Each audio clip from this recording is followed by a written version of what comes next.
Hello and welcome, my beautiful beings.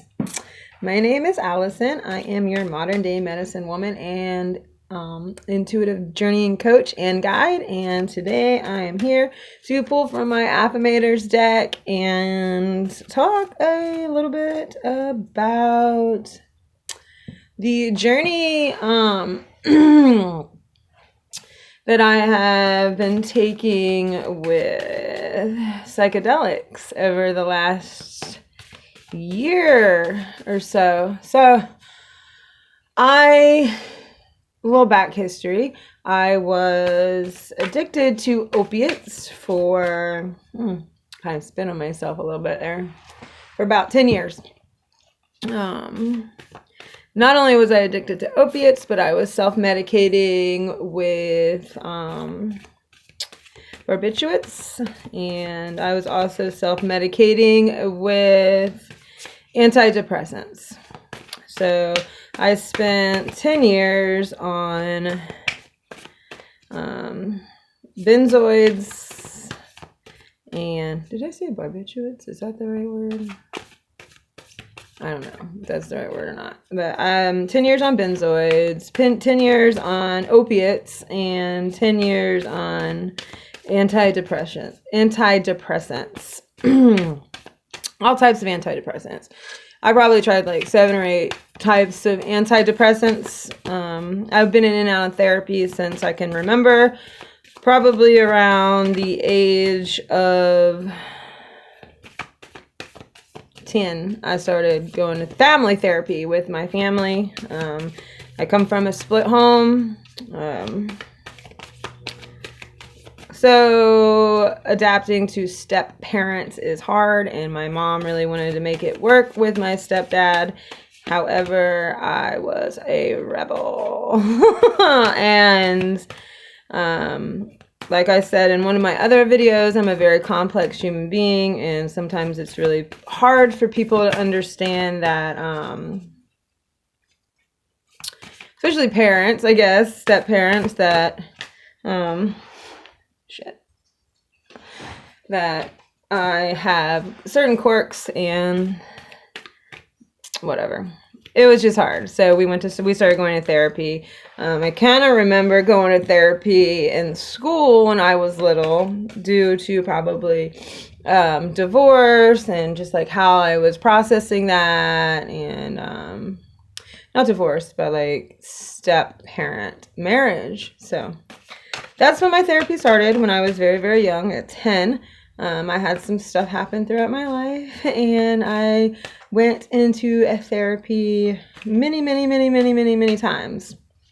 And some of them were couch therapies, and some of them were medicine therapies. And I started doing medicine therapies more often when I had a injury to my left foot, and workers' comp got involved. It's a pretty serious injury.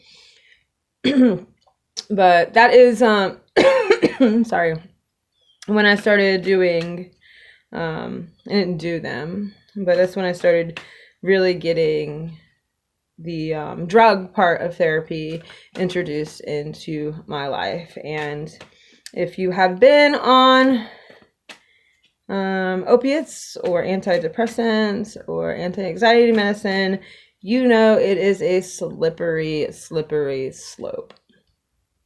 I have tried pretty much every street drug. Yeah, I have. And I never got addicted to anything up until the opiates and barbiturates. I keep fucking saying that. I don't know if that's the right word. I'll have to look that up after I get done with this. But all the bad pharmaceutical medicine. So long story short, I got sober from all of them. Like, I ended up in a really, really bad place. Like, I ended up in jail for assault with a deadly weapon. Not so good. But, you know, I was out of my mind. I was I was out of my mind. That's for another day. That's for another story. That's for another time. But I did get sober. I got sober for 10 years. Through those 10 years, I struggled to, I didn't really struggle. I did okay for 10 years. Like, I really did okay as far as like staying sober. I learned how to cope. I learned how to deal. During that time, I did go back to a therapist. She was really cool. She used to be a jazz singer, and I thought that was really cool. She was really old. I really liked her. She really helped me out a lot. But she didn't, we just skimmed the surface. Like, we just touched the surface. We touched the surface about what was going on currently in my life at the present, not things that were going on in my past. And so we just skimmed the surface of what was going on, and it was like a lot of betrayal. Family betrayal was happening there and stuff like that. So I was able to process that. I was able to move from a place of sobriety and get through that and feel that. Now, like I said, I have never been addicted to any street drug. I would try it and move along and, you know, see what was going on with it. I'm always looking to expand my mind and my horizons and just see the world differently than, you know, white picket fences and stuff. So I sober for 10 years, and then like I started microdosing weed for a while, and like I love me some weed, cannabis, but yeah, I just started doing that. And then last year, 2020 was weird. So on 4/20 of 2020, I decided that I was going to try magic mushrooms again for the first time in probably 25 years or 20 years. And I was like, where has this been all my life? Like, it really had. And it's making a comeback right now. Magic mushrooms is in for therapy, which is amazing. It's amazing, amazing, amazing, amazing, amazing. I have now been experimenting on a microdosing level for a little over a year now. And it has taken me into places where regular talk therapy has never taken me. So how does it work for me? Sometimes it's sunshine in a cup. Sometimes life is beautiful. Sometimes like you're just connected with the earth and everything is beautiful. And you are, like I said, sunshine in a cup. You radiate that sunshine in a cup. And other times, not so much. I'm not gonna lie. It's not an easy road. This has not been an easy process for me. There have been many, many, many occasions where I have found myself in tears, crying, and like, I'm like, why is this happening? Why am I crying? What's going on? And, you know, it really has helped me like tap deep into childhood trauma, and it has taken me way deeper than any therapy has ever taken me. And when you take pharmaceuticals to treat a condition, you're not treating anything. You're just pushing it down. You're just ignoring it. You become numb to the world. You don't see the world. There is never a cup of sunshine, except for like when you first start taking it and then you get addicted to it and you're like, shit, I'm addicted to it. And then next thing you know, like, it's not a cup of sunshine anymore. You are in a downward spiral of despair and not feeling things. And like, that is not how we're supposed to live. So, but yeah, it's definitely helped me find like those inner child traumas that I didn't even fucking know were there. And like, it helps me ask, why am I feeling like this? Like, what is the underlying reason for why I'm crying? What is the underlying reason for why I'm feeling this way? Like, it really has helped me in a way.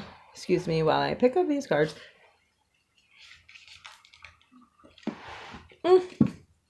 it really has helped me in a way that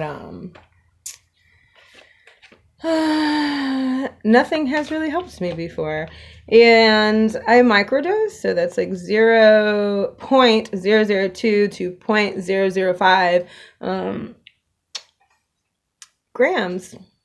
Is it grams or milligrams? I don't remember, but it's really tiny. It's like smaller than like the size of my fingernail. And I do 1 day on, 2 days off, 1 day on, 2 days off, 1 day on, 2 days off. At the year mark, I had taken a break for about 2.5 weeks. I did not dose for that time, and I didn't have any side effects. Like, I didn't want to go and do it again, and I didn't, like, it's not an addictive thing because it doesn't affect your dopamine, and does affect your serotonin. So it like floods you with serotonin. That's why I refer to it as a cup of sunshine sometimes. And let me grab this. Hold on. And because it affects the serotonin in a way, sometimes you have to find a stabilizer the next day. And that's when I just reach for another mushroom. My lion's mane powder, I just put that in my coffee in the morning, and it kind of helps me like stable out that serotonin flush that I had. And it's a mushroom, it's plant medicine. So like I'm not even like adding one thing to the other, and I don't have to take it all the time. So, and it's just a dose, you know, if you go online and you do your research on lion's mane, there's nothing but good brain benefits from that. So yeah, I have enjoyed myself with it. I am definitely more open. I am especially emotionally open.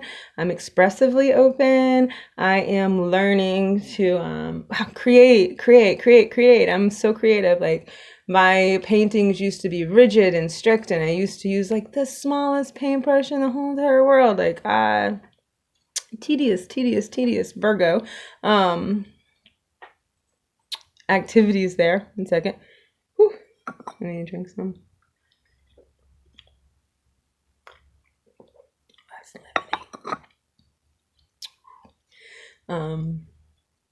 What's the thing?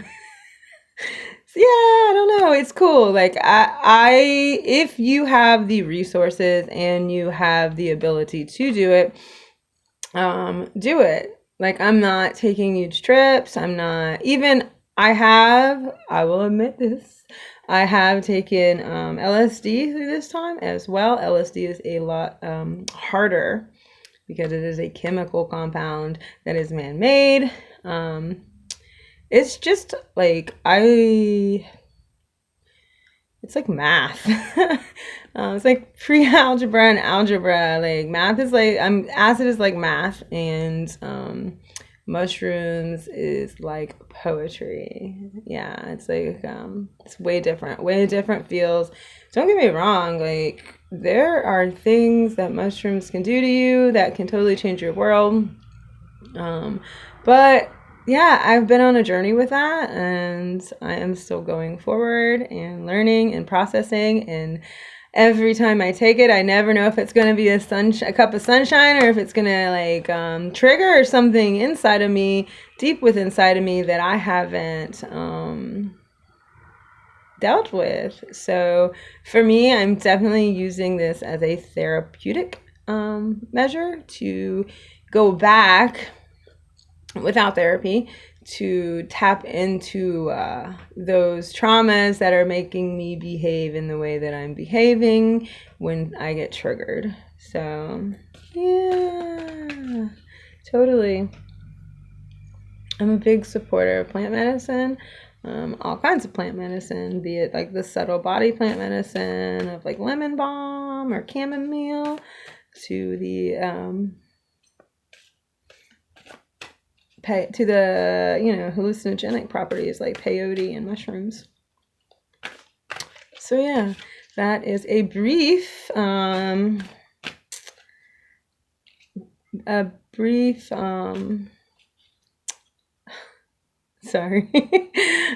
little history of me and my magic mushrooms. So yeah, there's that. And then, let's see. That's about it. That's about all I got for you today. And I'm going to go ahead and pull an affirmation card and see what I got me. I do have me like a little cup here of sunshine in a cup. I don't know if you can see it. Let's see. Either way. So I'm hoping for sunshine in a cup today instead of a trauma response. Trauma. I really should get a table when I do this because these damn cards be falling all over the ground. And I have to pick them up and I have to get in your face. Not that like you don't want me in your face, because if you didn't want me in your face, you wouldn't be watching, right? But let's see. Let's see how, let me close my legs. Let's see how we can move through the day today, lovelies. And you can find me, if you are on Instagram, at the Modern Medicine Day Woman. Or I also have an art page, which you can follow me on that page. And it is Artsy Allison Snyder, I think. Just type in Artsy Allison and you'll see my face. Yeah, you can follow me on that page as well and check out my artwork. You can see some of my artwork that I have done while I was on shrooms. Basically,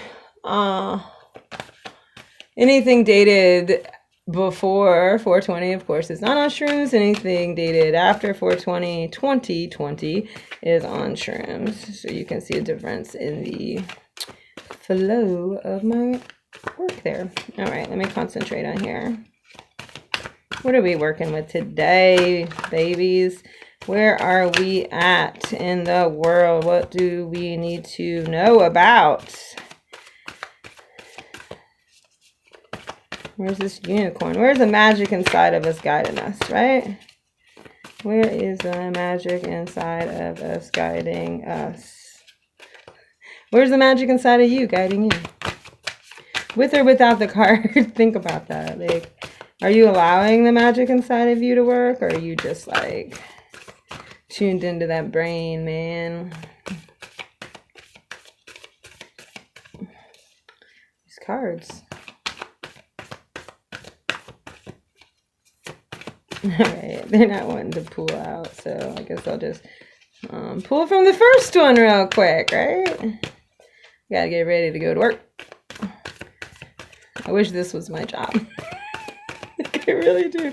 I'm getting there. I'm getting to the fact where I want to, I'm getting there. That's why this 30 days is here. Like, putting 30 days worth of crappy content on the internet so that I have a back history of stuff. Right here. Oh, there we go. So once again, I'm going to be in your face. Clarity, clarity, clarity, clarity is the card that fell out of the deck, and it is an orange peeling its skin and throwing it in the trash can. So I'll show you that.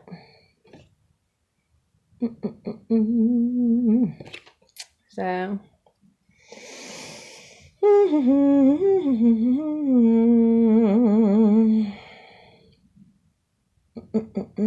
So this comes up, and it's really cool that it comes up because I have been guided like by other tarot readers and just like in general like astrological readers and stuff to go in and listen to the spirit within. So I've been doing a lot of time, taking a lot of time to really take time out to meditate daily.